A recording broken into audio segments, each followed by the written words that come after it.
Last vlogல எல்லாருக்கும் சொல்லியிருப்பேங்க.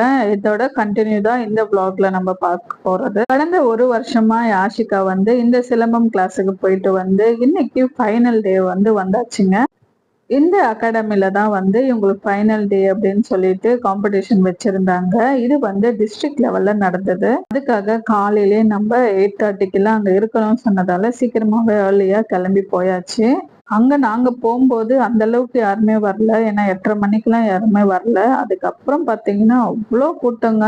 இந்த ஸ்போர்ட்ஸுக்காக யாஷிகா எவ்ளோ கஷ்டப்பட்டுருக்கான்றத எங்களால உணர முடியும். ஏன்னா காலையில எந்திரிக்கிறதுக்கு ரொம்பவே கஷ்டப்படுவா. அதுவும் வந்து சாட்டர்டே, சண்டேஸ்ல மட்டும் தான் இந்த கிளாஸ்ன்றதுனால, அவள எழுப்பி அனுப்புறதுக்குள்ள போதும் போதும்ன்னு ஆயிடுங்க. ஆனா இந்த இத்தனை நாள் கஷ்டப்பட்டதுக்கு பலன் கிடைக்கணும் இல்லையா? அந்த ஒரு நாள் தான் இந்த நாளு. அதே மாதிரி எனக்கு ரொம்ப ஆச்சரியமா இருந்த விஷயம், யாஷிகா விடவும் அவளை விடவும் சின்ன சின்ன பசங்களாம் வந்திருந்தாங்க. பார்க்கவே ரொம்ப ஒல்லியாவும், இந்த மாதிரி எல்லாம் பசங்க எப்படிதான் சுத்த போறாங்க அப்படின்னு பார்த்தா அந்த பசங்க தாங்க அவ்வளோ அழகா சூப்பரா சுத்துனா.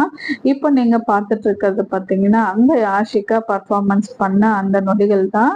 எப்படி பண்ணான்றத பாருங்க. பார்த்துட்டு உங்க கமெண்டுக்காக நானும் வெயிட் பண்ணிட்டு இருக்கேன்.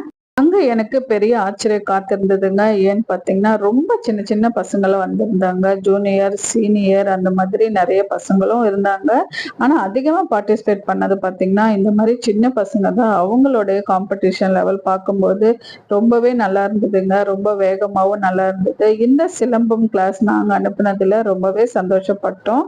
அதே மாதிரி இது விஷயத்துல ஒரு நல்ல விஷயம் என்னன்னா, இதுல வந்து கப்பு கிடைக்குதோ இல்லையோ கவலைப்படக்கூடாது அப்படின்னு சொல்லி வச்சிருந்தோம் முன்னாடியே. அதனால என்னன்னு நடந்ததுன்னா, எங்களுக்கு தான் ஒரு ட்விஸ்ட் நடந்தது. என்னன்னு பார்த்தீங்கன்னா, இங்க காம்படிஷன்ல கலந்துக்கிட்ட எல்லாருக்குமே வந்து அந்த கப்பும் சர்டிஃபிகேட்டும் குடுத்திருந்தாங்க. அதுல வந்து யாருமே வந்து எந்த ஒரு மன கஷ்டமும் இல்லாம பசங்க ரொம்பவே ஹாப்பியா போயிருந்தத கண்கூடா பார்த்திருந்தோம். இதுதான் அவங்களுடைய டீம். அதோட 1 மணிக்கு மேல ஆயிடுச்சுங்க. அதனால பக்கத்துல இருக்கிற ஹோட்டலுக்கு போயிருந்தோம். அங்க வந்து பசங்களுக்கு ட்ரீட் குடுக்குற மாதிரி மாப்பிள்ளை விருந்து சொல்லிட்டு அந்த ஹோட்டலுக்கு போயிருந்தோங்க. அங்க சாப்பாடு, பிரியாணி எல்லாமே அல்டிமேட்டா இருந்தது. பசங்க கப் எடுத்துட்டு வந்தது பார்த்துட்டு ஹோட்டல்ல இருக்கிறவங்க வந்து பசங்க கப் அடிச்சதுக்கு நாங்க ஃப்ரீயா குடுக்குறோம்னு சொல்லிட்டு ஸ்டார்டர் குடுத்திருந்தாங்க. அதுல நிறைய வெரைட்டிஸ் கொடுத்தாங்க. இவங்க வந்து ஜப்பான் சிக்கன் சொல்லி ஒன்று ஆர்டர் பண்ணியிருந்தாங்க. யாஷி நூடுல்ஸ்ல ஆர்டர் பண்ணியிருந்தேன். அந்த ஜப்பான் சிக்கன் வந்து ஃப்ரீயா கொடுத்திருந்தாங்க. மீதி ஐட்டம்லாம் சூப்பரா அல்டிமேட்டா